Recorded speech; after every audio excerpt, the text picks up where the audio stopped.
berdiri dan sekat supaya ada interaksi. Bismillahirrahmanirrahim. Profesor Ali Sotri wa Yasiri Amri Qaulatan min saniyat qulubal.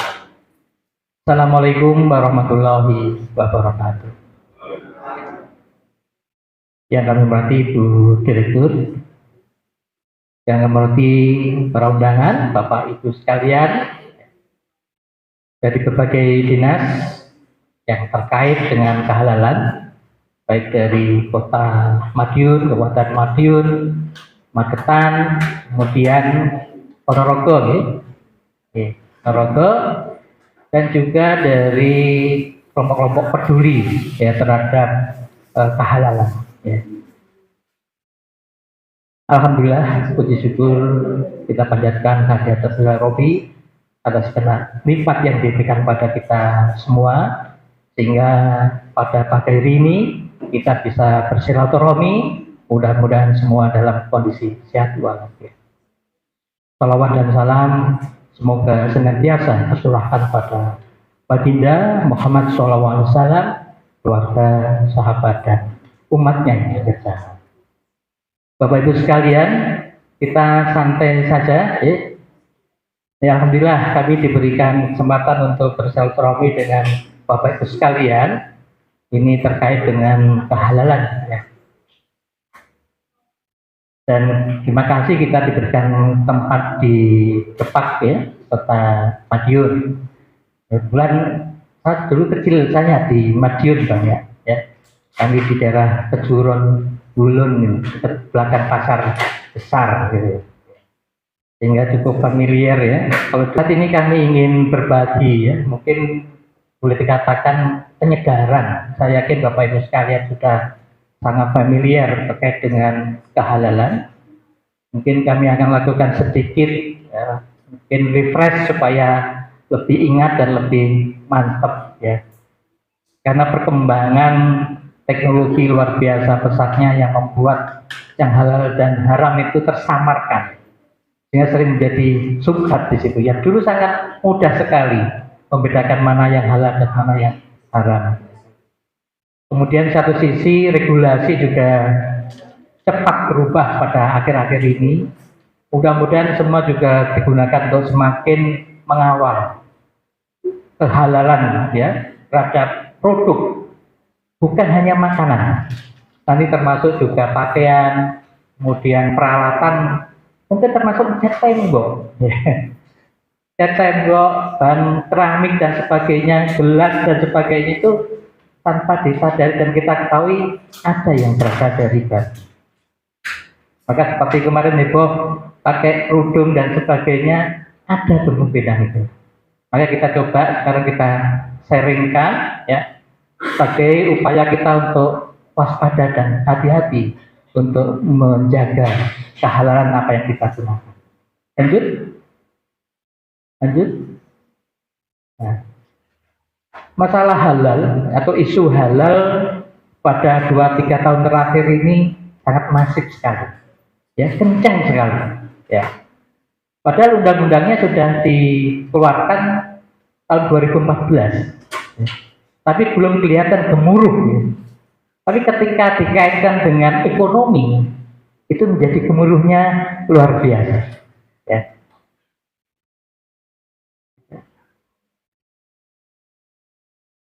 Nah, kalau kita bicara halal, haram, itu bisa dari aspek dakwah, misalnya.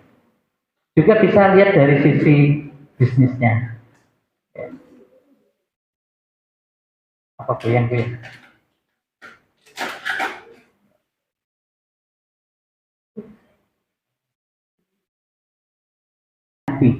Ya. Tapi ketika muncul kewajiban tentang jaminan produk halal pada semua produk nantinya, ini menjadi gemuruh. Nah, berarti kekuatan ekonomi ternyata lebih, ya, memelekkan, ya, atau menyadarkan tentang kehalalan. Makanya sekarang alhamdulillah masyarakat sudah mulai menyadari pentingnya halal. Bukan hanya masyarakat yang konsumsi, termasuk masyarakat pelaku produksi atau pelaku usaha. Secara logis, harusnya masyarakat yang mengkonsumsi yang halal, ya, itu dengan sendirinya memiliki dua keuntungan, baik secara vertikal, tentu semakin memperkuat hablum minallah, ya, karena halal itu juga merupakan bagian dari akidah yang harus kita imani, yakini.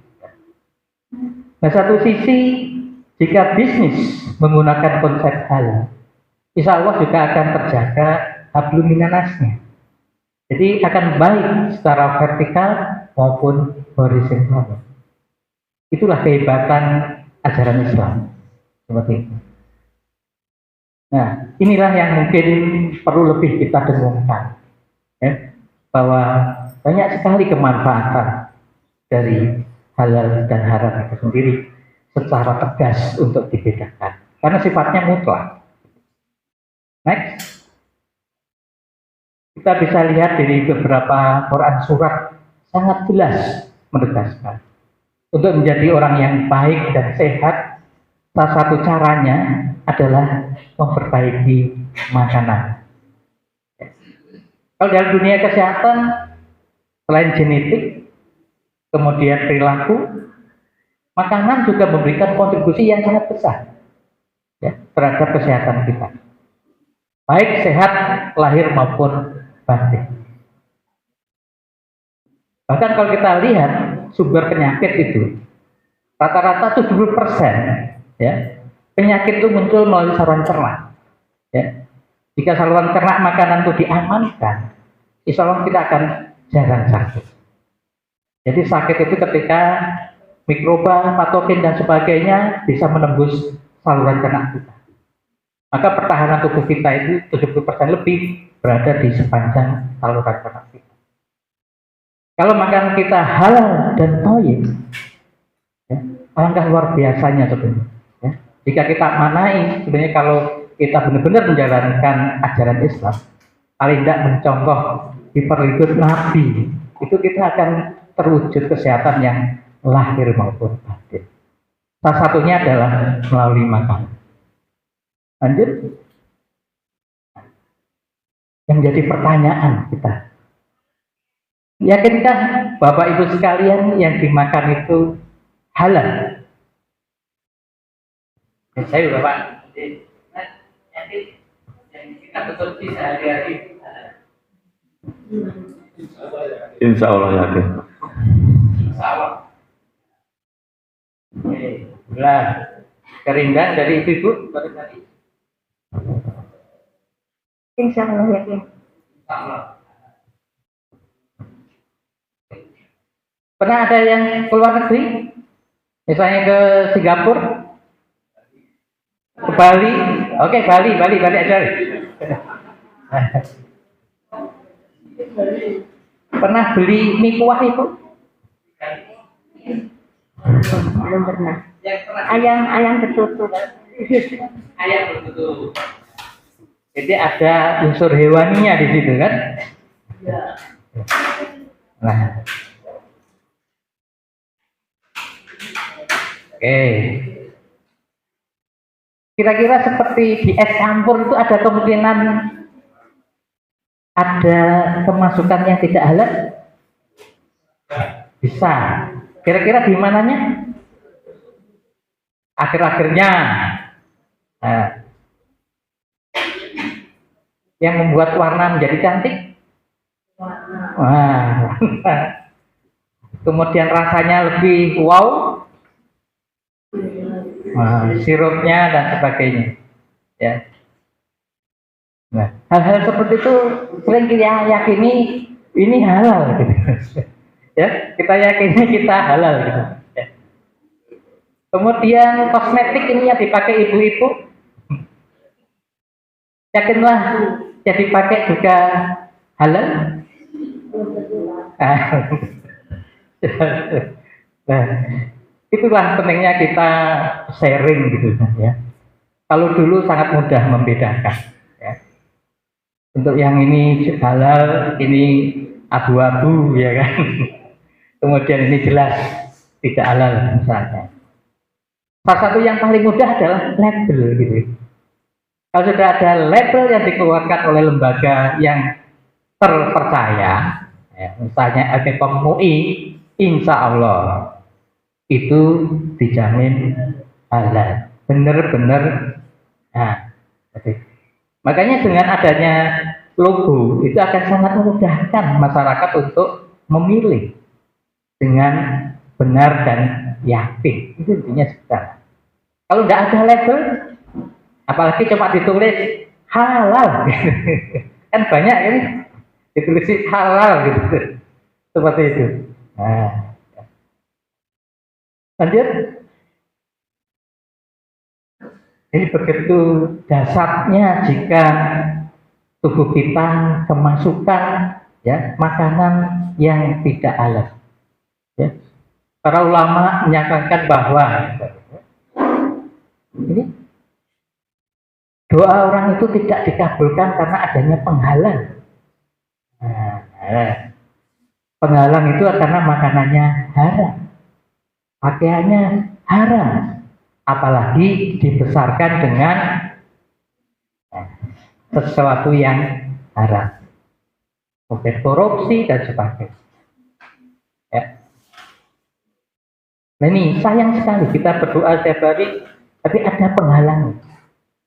Nah ini yang perlu kita bantu masyarakat untuk kita hindarkan dari bahan-bahan makanan atau pakaian dan sebagainya yang tidak halal. Next, ini yang sering mengaburkan. Ya. Satu sisi teknologi memberikan kemanfaatan yang luar biasa. Ya. Di teknologi adalah hasil karya pikir manusia untuk mensejahterakan manusia kehidupan. Kita lihat dampaknya adalah meningkatkan kalau makanan ya, daya awet, penampilan, cara penyajian, efisien dalam produksi sehingga lebih murah. Itu teknologi. Ya. Nah, satu sisi ini yang dampak yang harus kita cermati dari kemajuan teknologi adalah bisa mengaburkan masalah lain.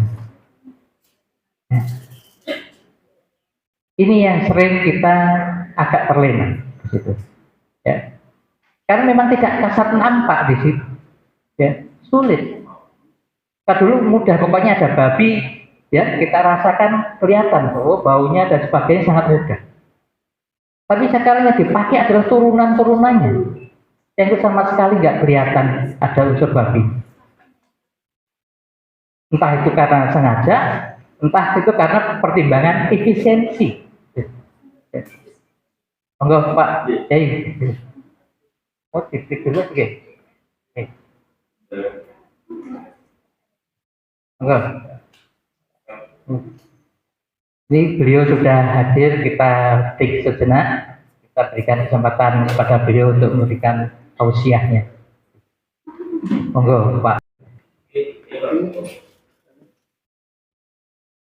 Bismillahirrahmanirrahim. Kita lanjutkan lagi ya. Tadi ada penguatan dari tausiah Pak Kiai Ubaidillah ya, menambah yakin kita pentingnya untuk menjamin apa yang kita gunakan, ya, baik untuk makanan, pakaian atau lainnya, termasuk alat rumah tangga. Ya. Itu harus benar-benar bebas dari yang namanya haram. Dan dampaknya luar biasa. Dan itu juga menjadi keyakinan kita, ya, ini sebagai kekuatan kita untuk menghadapi hidup di masa globalisasi. Ya. Dengan memilih halal sebagai gaya hidup kita, insya Allah kita akan semakin kuat hubungan vertikal kita maupun horizontal kita. Nah, tadi juga disampaikan bahwa adanya teknologi, ya, termasuk di bidang makanan ini luar biasa.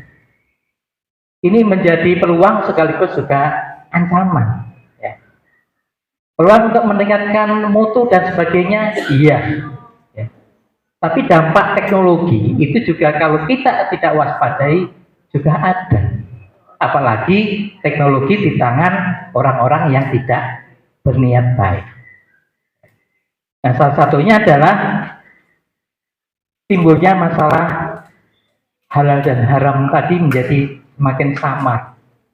Nah, inilah pentingnya untuk kita memastikan. Nah, untuk memastikan tentunya harus berilmu.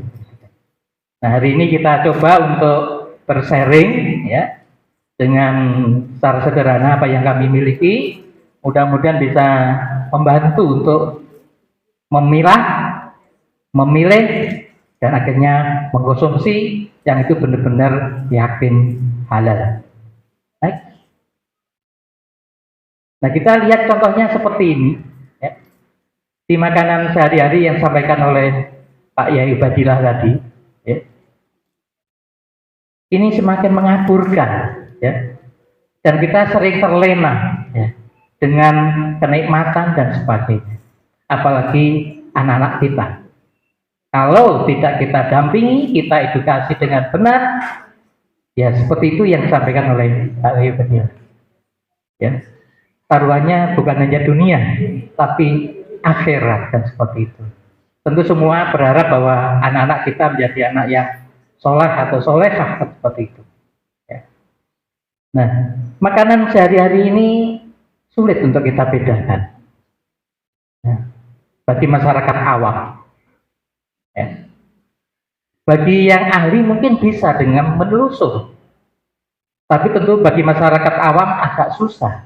Kecuali jika ada simbol ya, yang berupa sertifikasi halal yang benar-benar dari lembaga yang terpercaya, bukan cuma ditulis kemudian dipasang. Nah, itu halal versinya sendiri kan. Nah, next, nah, ini contoh yang ada di sekitar kita ya, yang mungkin kita sadar atau tidak sadari juga pernah mengkonsumsi karena mungkin ketidaktahuan, ketidaksengajaan dan sebagainya ya. Seperti gelatin misalnya, dulu semua biskuit itu gunakan gelatin babi ya, sebelum ditemukan penggantinya, termasuk yang akhir ini sudah bisa dari kelapa sawit ya. Ya, mudah-mudahan dulu kita diampuni gitu, karena ketidaktahuan kita ya. Dan alhamdulillah para pakar yang berkarakter baik dan mempunyai akhlak karimah ya, berorientasi Islam, sudah banyak dia menemukan pengganti-pengganti yang dulu memang banyak berasal dari babi, seperti shortening itu banyak.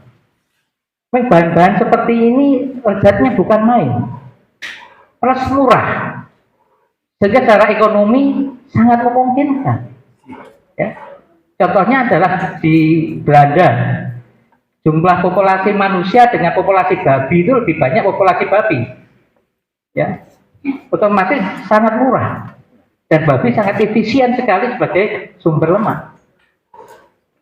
Jadi hitung-hitungan dagang sangat masuk sekali. Kemudian daging, tadi yang sampaikan kayak misalnya KFC, McD, AW dan sebagainya, ya, termasuk pizza dan sebagainya. Nah, apakah kita sudah yakin itu? Kecuali kalau di restoran tadi sudah terpampang tulisan halal, sertifikasi BPOM misalnya, seperti itu. Itu baru yakin dagingnya sudah ditelusur dan itu sudah ditemukan fakta halal.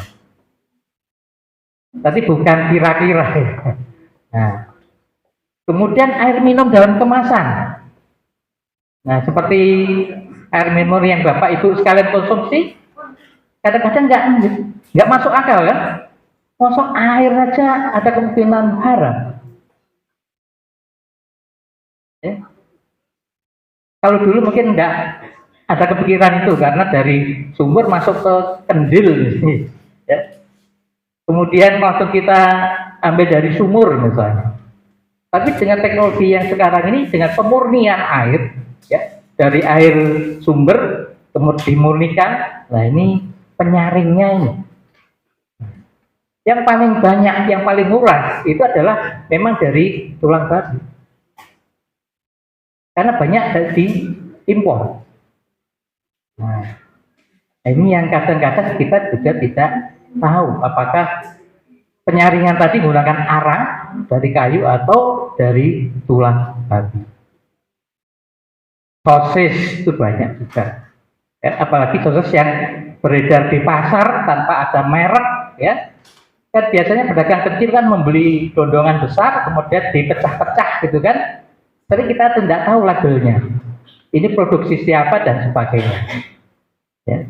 Maka hati-hatilah membeli produk yang tidak ada identitas. Ya.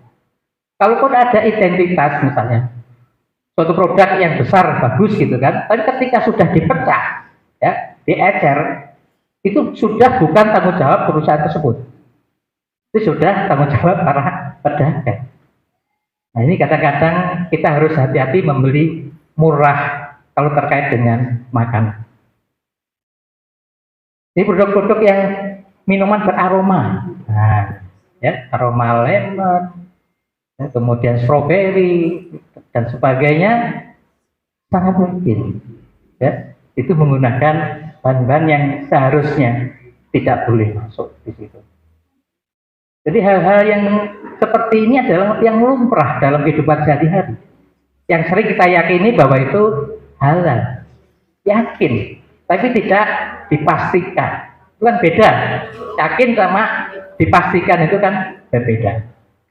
Makanya sertifikasi itu tujuannya adalah memastikan. Karena halal haram itu sifatnya mutlak. Tidak ada halal 90%. Nah, 80% tidak ada. Mutlak. Maka harus ditelusur, ya, bukti, bahan maupun prosesnya. Ya karena itu perlu keahlian di situ. Tidak sembarang orang bisa melakukan. Lanjut. Nah ini contoh yang sudah ada, kasus gelabin. Ya. Contohnya minyak ikan aja. Minyak ikan kan halal, ya kan? Halal minyak ikannya. Nah, tapi yang sering dan perlu kita pastikan adalah cangkangnya, cangkang kapsulnya. Nah, seperti ini, ya. Apalagi seperti ini, banyak kita temukan teman-teman pengrajin jamu tradisional, gitu kan. Kalau rempahnya insya Allah lah, gitu kan. Tapi ketika menggunakan cangkang kapsulnya ini, nah ini yang harus hati-hati dipastikan. Kan sampai sekarang pun yang cangkang kapsulnya ini banyak yang beredar belum disertifikasi. Ini yang penting juga hati-hati. Kadang-kadang kita menggampangkan, kan isinya rempah-rempah, kan pasti halal. Nah, seperti itu. Ternyata ada temannya yang bikin tidak halal. Lanjut. Nah, seperti ini contoh, ya. Banyak menjelang hari-hari besar, ya, seperti Lebaran, ya, kemudian tahun baru dan sebagainya, pasti kebutuhan daging meningkat. Nah, tentu ini adalah momen untuk mencari untung. Nah, banyak kita temukan kasus sapi gelonggong, ayam gelonggong, ya, kasus yang diberikan formalin dan sebagainya. Nah ini kadang-kadang enggak di luar pemikiran kita. Ada 4 kontainer daging babi bercampur kambing. Nah, ya kan? Kambingnya halal, tapi ketika dicampurkan dan itu ada interaksi langsung, ya, interaksi langsung, kan barang basah, ya. Maka sangat mungkin terjadi migrasi, ya, satu sama lain. Nah ini contohnya. Misalnya pedagang membeli bahan kambing di sini kemudian dijatuhkan dengan kendaraan roda 3 gitu. Nah itu dicampur kadang-kadang membawanya kan, seperti itu. Jadi hal-hal yang kelihatan wajar, kadang-kadang juga masih mengandung, ya, unsur-unsur yang bisa membuat makanan tadi menjadi haram. atau tidak halal. Next. Nah, ini contoh real yang disampaikan Pak Ubed ya, bahwa banyak makanan impor masuk di Indonesia, ya, dan itu menjadi kegemaran anak-anak muda kita, gitu kan? Coba ditampilkan videonya ini kebetulan di Sulawesi, ya. Makanan Korea, ya, dengan adanya budaya K-pop, ya, rakor, ya, drama Korea. Jadi sangat mendorong konsumsi anak-anak kita untuk makan produk-produk Korea yang belum tersertifikasi halal. Ini banyak terjadi ternyata temuan produk-produk yang tidak halal.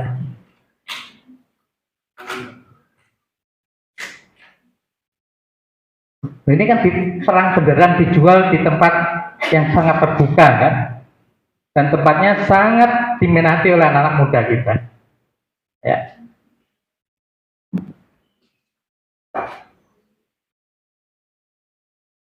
Saya nggak ada suaranya. Nah, inilah contoh-contoh bahwa banyak makanan di sekitar kita yang belum jelas kehalalan, dan itu sangat digemari oleh anak-anak kita. Ya mungkin yang disampaikan Pak Kiai Ubed tadi, kenakalan remaja sekarang misalnya, ya. Kemudian kenaikan penggunaan narkoba dan sebagainya. Kemudian perkelahian antar grup dan sebagainya. Nah, ini mungkin salah satunya adalah apa yang dimakan. Kalau orang Madura mengatakan you are what you eat, kan gitu. Nah, dari apa yang ada diri Anda itu tergantung dari apa yang Anda makan, kan begitu. Jadi kalau yang dimakan tadi ada perselit yang haram, resikonya luar biasa, kerugiannya luar biasa, dan dampaknya sangat luar biasa. Apalagi di tengah-tengah dalam kehidupan global ini yang sangat terbuka dengan berbagai pengaruh. Next. Ya karena itu Islam sudah sangat jelas, ya, menunjukkan adanya perbedaan mana yang halal dan haram. Kita lihat dari definisi dari halal, jadi sesuatu yang dibolehkan menurut syariat Islam. Halal, kan? Artinya lepas atau tidak terikat. Artinya boleh digunakan karena tidak terkait dengan larangan. Halal. Dan halal selalu gandengan dengan sitoib. Jadi halal toiban itu adalah suatu kesatuan. Tapi halal adalah syarat pertama yang tidak boleh dilupakan. Syarat pertama halal. Insya Allah kalau halal biasanya adalah toib.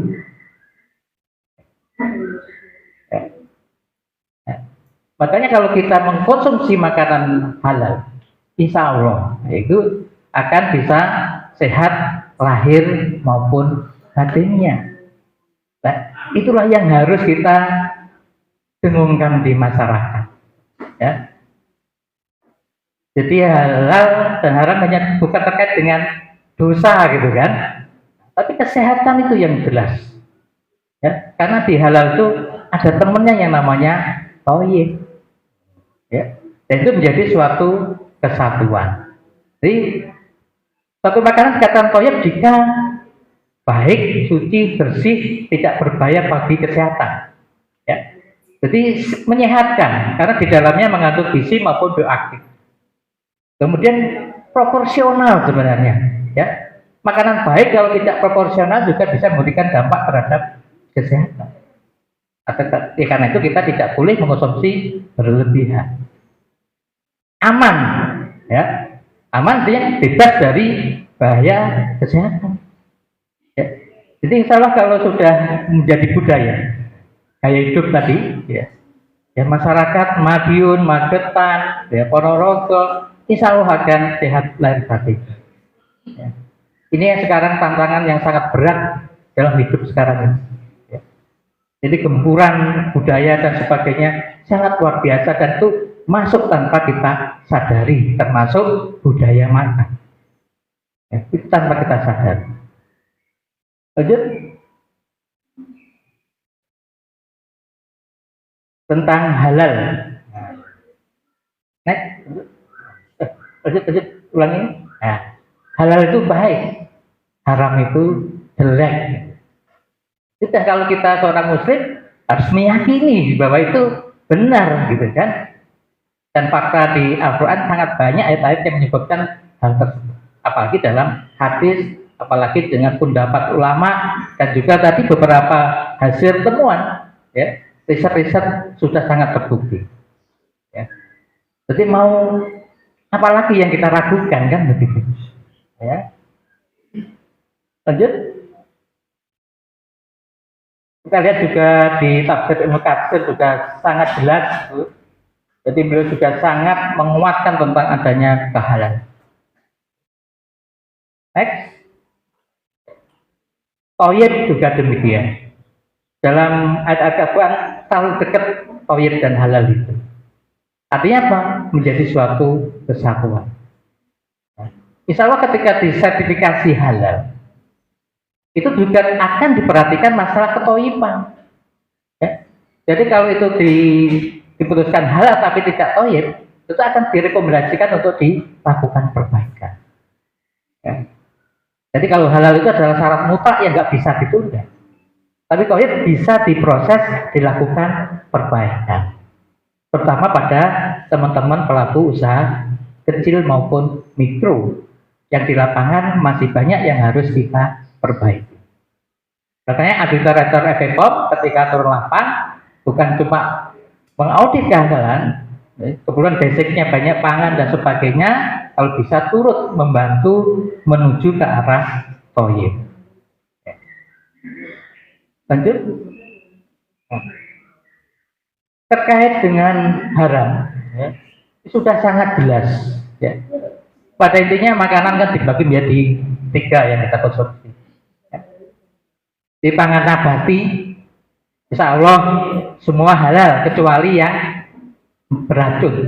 Nah, makanan hewani dibilang jadi 2. Makanan yang berasal dari laut, insya Allah halal kecuali yang beracun. Nah, lihat. Sedangkan yang lainnya adalah yang di darat, yang jumlahnya sangat sedikit sebenarnya yang haram. Nah, tapi masalah yang sedikit ini yang sering menggoda.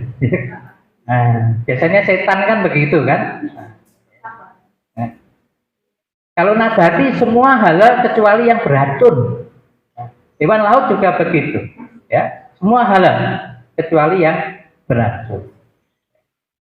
Misalnya kalau ikan buntel itu kan racunnya sangat dahsyat. Nah, ini sangat jelas kalau ini dulu sejak kecil kita diajarkan di madrasah dan sebagainya, di SD juga jelas, ya, babi, bangkai, binatang, darah, khamir, kemudian dikuatkan 4 maui tentang bagian tubuh, ya kan? Nah, ini mungkin sudah biasa, ya, sudah kita sampaikan pada saat anak-anak SD, SMP, SMA sudah sering tersampaikan dan jelas. Ya, tapi dalam era global ini yang perlu kita ketahui adalah yang tersamarkan. Next. Produk dikatakan halal. Nah, ini yang sering kadang-kadang pemikiran kita hanya mengacu pada bahan. Ya. Yang pertama bahan wajib halal. Jadi kalau bahannya tidak halal, terus nggak usah ngomong lagi kan gitu, pasti heran. Tapi bukan berarti yang bahan yang halal itu pasti halal, belum tentu. Karena ada unsur kedua yang harus dipenuhi. Nah, jadi proses pengolahannya apakah juga bebas dari unsur-unsur yang mengganggu kehalalan. Misalnya alatnya. Contoh misalnya bakso. Ini yang paling susah ya kan? Pada pelaku usaha bakso. Nah, ketika baksonya dagingnya digiling di mana? Nah, biasanya kan penggilingan di pasar. Nah, kan jadi pertanyaannya, siapa yang menjamin bahwa gilingan itu hanya digunakan untuk daging yang benar-benar nah, ini kan berarti kan perlu dipastikan seperti itu. Nah, kalau seperti itu, hendaknya ada solusi gitu kan. Misalnya membuat kelompok gilingan bersama antar pelaku. Lebih murah, tapi bukan di pasar. Kalau di pasar itu adalah untuk umum. Untuk umum. Nah, itu yang kadang-kadang agak susah diberikan mengerti. Loh, ini dagingnya sapi halal gitu kan. Tapi ketika digiling di tempat umum, ya siapa yang menjamin bahwa itu semuanya menggiling daging-daging yang nah, karena seperti itu harus ada solusi kan seperti itu ya. Karena ini terkait dengan ekonomi juga kan. Ya. Kemudian kalau di industri sering dalam satu pabrik itu ada yang memproduksi yang halal, ada yang haram. Ini juga harus kita lihat alatnya yang digunakan bersama itu ketika proses apakah ada kemungkinan itu tercampur. Oke. Makanya harus dilakukan telusur. Kemudian harus ada bukti, baik bukti fisik maupun bukti proses. Sehingga itu bisa diyakinkan bahwa produknya benar-benar halal. Lanjut. Ini contoh yang sederhana. Ya, sirup. Kalau jeruk, insya Allah itu halal. Tapi kalau minuman rasa jeruk, nah ini harus kita lihat isinya apa, ya kan? Misalnya flavor ya atau perasa, aroma jeruk. Nah, flavornya itu dari mana? Ini yang sepele kadang-kadang, oh minuman kok mosok meragukan kehalalannya. Nah, maka kita lihat isinya. Itulah pentingnya sharing pengetahuan dan sebagainya supaya paham. Kalau paham itu tidak menggampangkan. Biasanya orang yang menggampangkan adalah karena tidak paham. Lanjut. Nah, babi misalnya. Babi itu beratus-ratus produk yang bisa dibuat dari babi. Itu bukan dagingnya, ya. Misalnya tukang kue, ya, membuat olesan kuasnya pakai bulu. Nah ini bulunya siapa? Nah, ya. Padahal semuanya halal, tapi menggunakan kuas yang tidak dijamin tadi, ya bisa menjadi tidak halal. Jadi banyak ya bagian-bagian babi ini semuanya hampir bisa digunakan. Mungkin yang nggak nyangka seperti cat tembok ini ada, ya, asbak dan sebagainya ada. Jadi banyak sekali. Karena apa? Babi ini memang sangat murah di negara-negara Eropa dan banyak sangat efisien diolah, ya, apalagi lemaknya, ya, daging, lemak, jeroan, gelatin, tulang, kulit, ya, kulit itu banyak. Kalau di Eropa untuk sepatu, tas, dompet, sabuk, nah, ya. Kebetulan kami pernah di Museum Haram di Chulalongkorn, Thailand. Itu ada satu museum yang mengekspos semua yang haram, ya, termasuk tas, sabuk, ya, sepatu, dompet, banyak sekali. Hiasan-hiasan dinding, ya, itu dari unsur babi. Ya. Ini, ya. Nah, maka ketika kulit yang harus dipastikan dulu ini kulit apa. Ya. Jadi luar biasa pemanfaatan daging babi. Ya. Dagingnya, lemaknya, jeroannya, gelatinnya, tulangnya, kulitnya, bulunya. Jadi kuas-kuas cat labur itu juga ya, apalagi kuas untuk kosmetik. Nah itu ibu-ibu, ya awet memang dia, lebih lentur. Ya. Untuk kuas kue juga awet dan murah.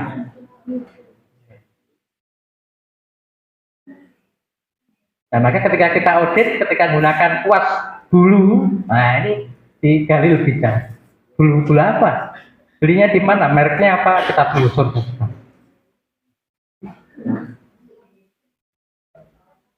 Apalagi untuk kapsul ya, vitamin dan sebagainya terdapat banyak sekali. Jelly, yogurt, es krim, ya, untuk mentega, margarin mentega juga banyak. Karena lemaknya lembut memang babi itu, ya, dan memberikan sensasi yang luar biasa. Ya, apalagi dipanggang, ya, sangat lembut sekali. Untuk mentega, margarin dan sebagainya, olesan kue dan sebagainya, itu sangat lembut dan murah. Itu murah, ya, itu murah. Lanjut. Nah, disinilah penting untuk pemilahan yang benar. Ya, kalau yang halal jelas, yang haram jelas, yang subhat inilah karena merupakan produk olahan dan biasanya menggunakan bahan yang kompleks, inilah perlu fatwa halal. Nah tentunya dalam memberikan fatwa kan harus ada bahan. Nah disinilah kami dari EPOPEN menyediakan bahan-bahan ya yang berdasar penelusuran fakta maupun proses untuk diberikan sebagai bahan untuk memberikan fatwa pada teman-teman di UI. Ya karena kalau tidak dibantu berat sekali para ulama untuk menetapkan itu. Karena tadi teknologi yang menyamarkan itu semua sulit. Karena namanya bukan nama babi dan sebagainya, sudah kode-kode itu semua. Ya. Berapa? Nah, jadi kode-kode angka, kode-kode huruf. Dan kalau itu kita tidak telusur, ya nggak akan mungkin bisa. Lanjut. Nah, ini kita sitir dari Ketua MUI pada waktu lalu, Bapak Ibrahim, jika suatu produk telah bersentuhan dengan teknologi, nah, berarti makanan yang diolah ya, dan sudah tidak nampak lagi bentuk aslinya dari bahan tersebut, maka produk tersebut dapat dikategorikan sebagai produk yang subhat, bersama. Nah, intinya dalam masa globalisasi ini sangat masif sekali, ya. Beredar sampai pelosok sekarang produk-produk seperti ini.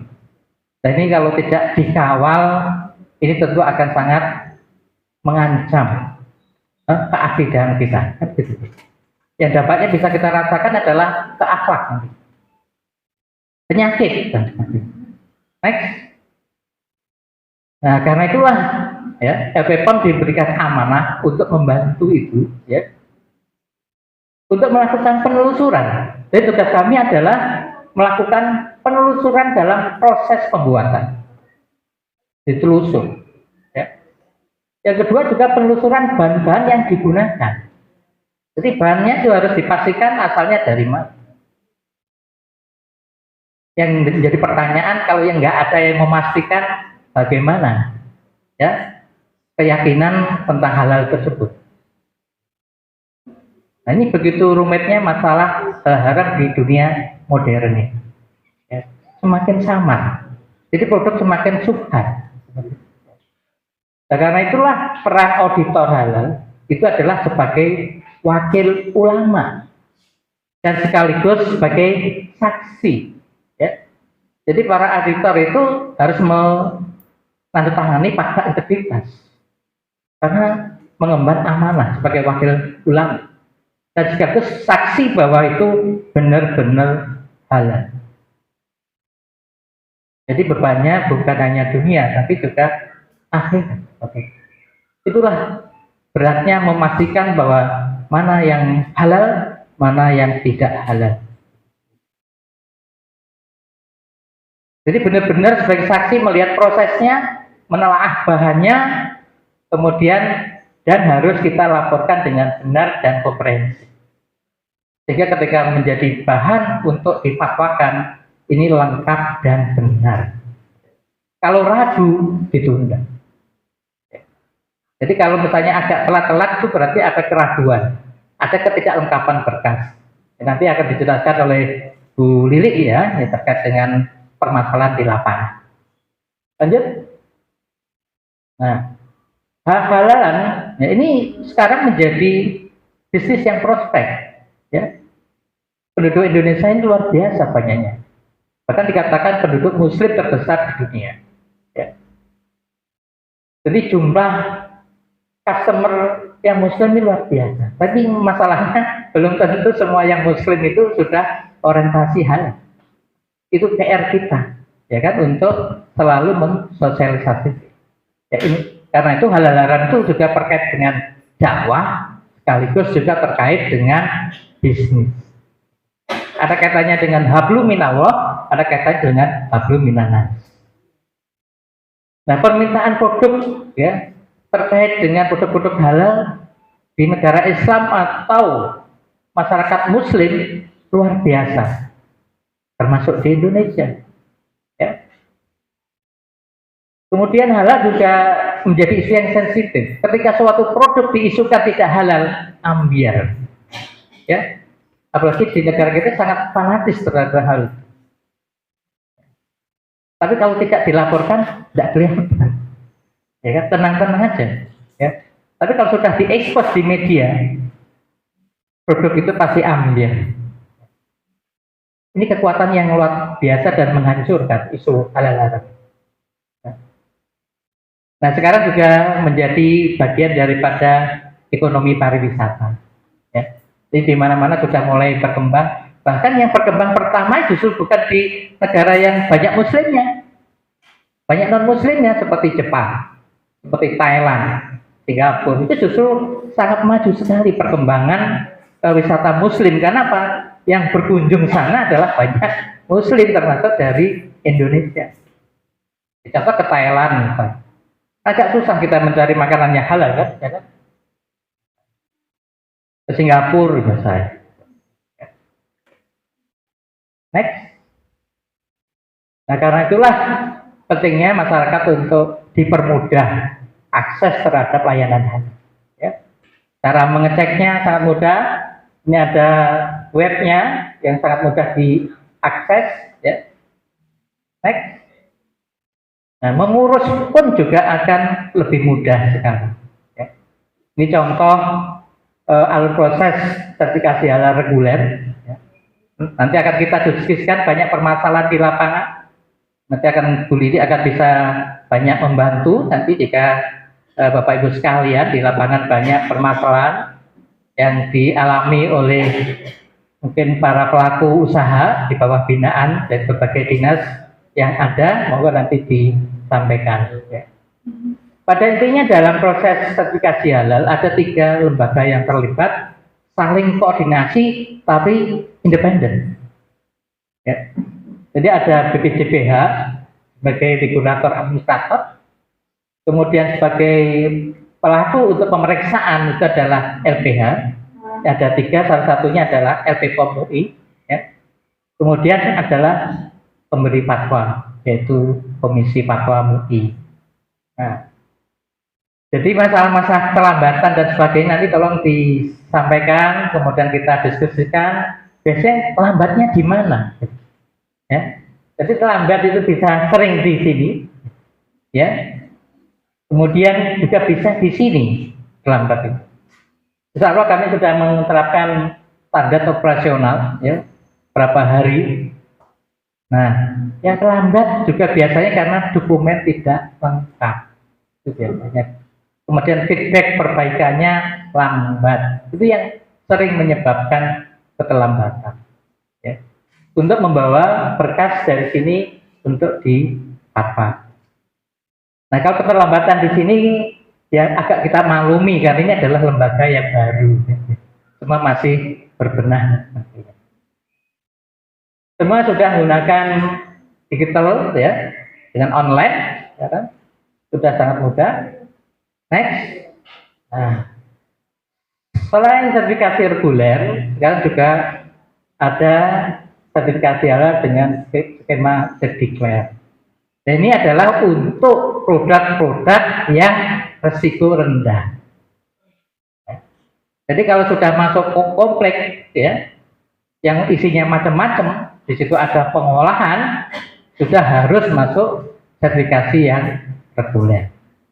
Jadi kalau produk-produk yang mudah dipetakan bahwa ini halal, itu bisa melalui Cerdiclare ya, gunakan petugas pendamping halal ya, membantu bahwa pemilah ini masuk bisa Cerdiclare sesuai dengan ketentuan Kemenak untuk situ ya, oleh BPCPH, atau harus melalui sertifikasi reguler. Ini adalah cara-cara negara untuk memudahkan dalam pelaksanaan penjaminan halal. Next, mungkin itu yang bisa kami sampaikan. Kami